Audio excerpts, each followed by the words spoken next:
In front of me is Samsung Galaxy S23 FE, and today I would like to show you how you can clean storage.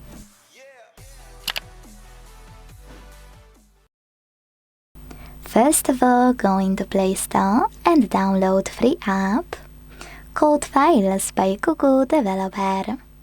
This one. When it's ready, launch it, and to use it, select Continue in the pop-up. Then make sure to click on gray switcher next to Allow Permission.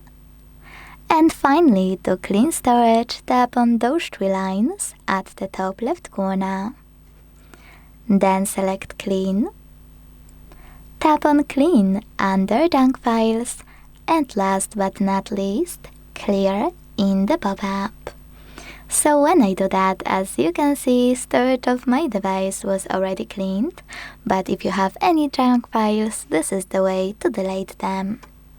Thanks so much for watching. If you enjoyed this video, leave a like, comment and subscribe. Bye!